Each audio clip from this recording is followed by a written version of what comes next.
Bombas hidráulicas. Bienvenido al módulo formativo de bombas de agua de Salvador Escoda, en el que aprenderás los conocimientos imprescindibles de las bombas para calefacción, climatización, suministro de agua potable, sistema de filtración en piscinas y achique de agua de pozo, pluviales, fecales, etc. Deseamos que sea de tu interés. Bombas hidráulicas. La bomba es un equipo que aumenta la velocidad y presión del fluido para su transporte. Según su accionamiento pueden ser electrobombas, cuyo accionamiento es mediante un motor eléctrico, motobombas accionadas por un motor de combustión, neumáticas accionadas por aire comprimido, hidráulicas accionadas por el caudal de un río y manuales accionadas manualmente. Y de forma resumida, según su principio de funcionamiento, pueden ser bombas peristálticas para dosificación de aditivos y evacuación de agua condensada en equipos de aire acondicionado,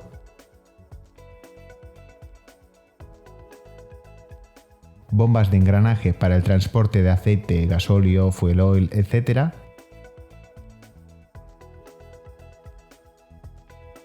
Y bombas centrífugas, empleadas en instalaciones de calefacción, climatización, piscinas, riego, suministro de agua potable, etc. Este módulo formativo se destina a las electrobombas centrífugas por su amplio campo de aplicación, elevada durabilidad y reducido tamaño y peso. Bomba centrífuga. La electrobomba centrífuga dispone de una boca de entrada o aspiración y otra de salida o impulsión, entre las que hay un rodete que gira accionado por el motor eléctrico. La fuerza centrífuga que genera el giro del rodete impulsa el fluido hacia el exterior, aumentando su velocidad y presión. Multicelulares. Las bombas multicelulares poseen varios rodetes en serie, aumentando la presión del fluido al paso para cada uno de ellos, y se utilizan en aplicaciones que precisan elevada presión, como sistemas de riego, suministro de agua en edificios, túneles de lavado de coches, circuitos de refrigeración, etc. Bombas centrífugas para agua caliente. Las bombas centrífugas para agua caliente se instalan principalmente en instalaciones de calefacción, climatización y energía solar térmica, y para la recirculación del agua caliente sanitaria, con el cuerpo de la bomba en acero inoxidable o bronce. Es necesario refrigerar el motor de las bombas de agua caliente existiendo las bombas de rotor húmedo, en las que el mismo fluido bombeado circula alrededor del motor refrigerándolo, son silenciosas, se utilizan en instalaciones pequeñas y medianas y se montan en línea intercaladas en la tubería. Y las bombas de rotor seco, en las que el motor se refrigera con el aire ambiente, precisando habitualmente de un ventilador. Son más ruidosas que las anteriores, se utilizan en instalaciones medianas y grandes y se instalan en línea intercaladas en la tubería, sobre el suelo o sobre una bancada. Bombas centrífugas para agua fría. En base al fluido existen bombas de agua fría para transportar aguas limpias sin partículas, que pueden ser de superficie o sumergible,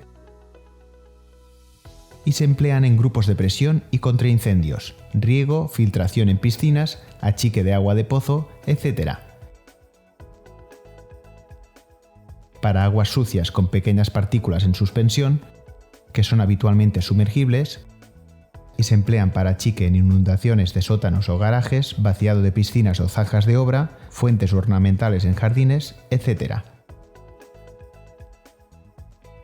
Y para aguas sucias o fecales, con rodetes específicos para paso de sólidos en suspensión, habitualmente en versión sumergible. Caudal y altura manométrica de la instalación. Las bombas deben generar el caudal y la presión requeridos por la instalación. El caudal es la cantidad de fluido transportado en un intervalo de tiempo y normalmente se indica en metros cúbicos hora, litros hora o litros por segundo. La altura manométrica de la instalación es la presión necesaria para transportar el fluido. y normalmente se indica en kilogramos centímetro cuadrado, bares, metros columna de agua o pascales.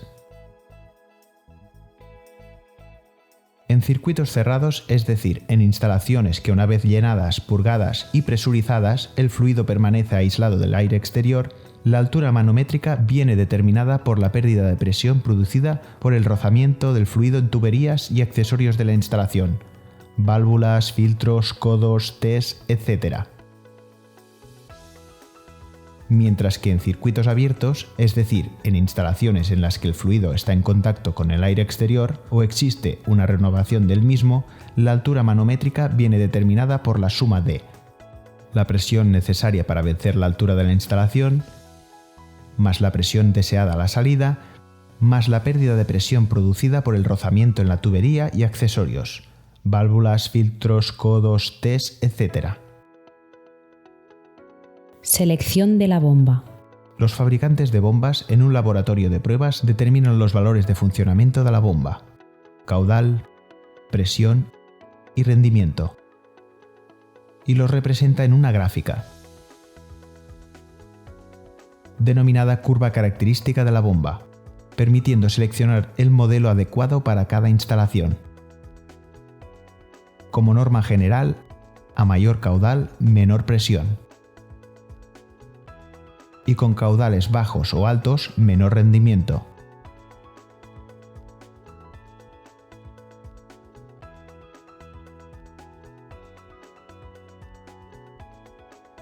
En cada instalación debe seleccionarse la bomba cuya curva característica aporte el caudal y la presión necesarios, con el máximo rendimiento posible.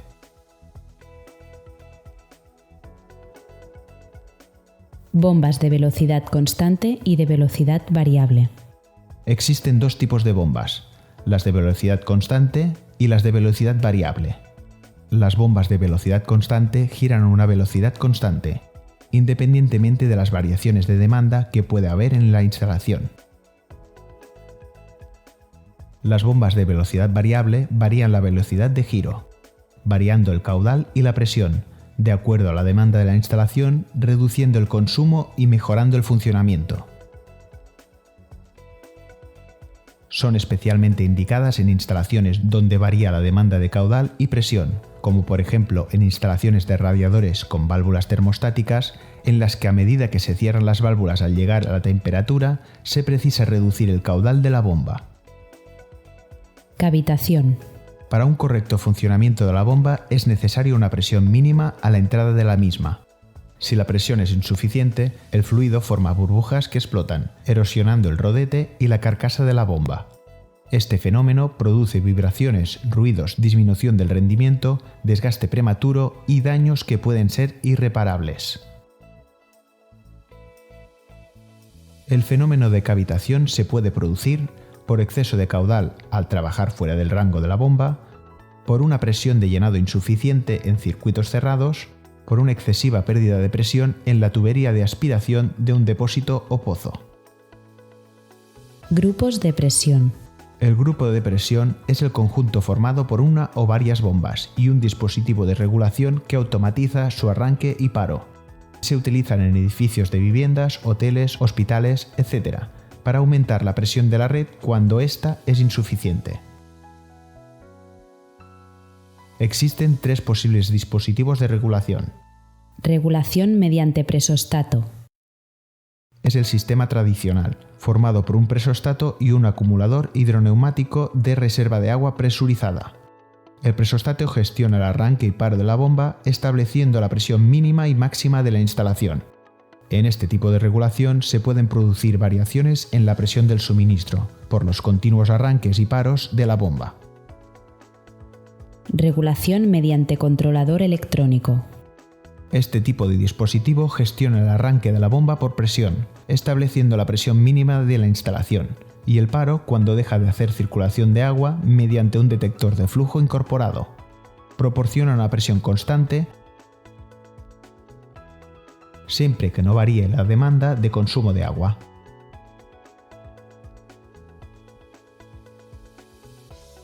Y además protege la bomba en caso de falta de agua. Regulación mediante variador de velocidad. este es el dispositivo más moderno y eficiente, ya que gestionando la velocidad del giro de la bomba proporciona una presión constante, aunque varíe la demanda de consumo de agua. Igualmente protege la bomba en caso de falta de agua.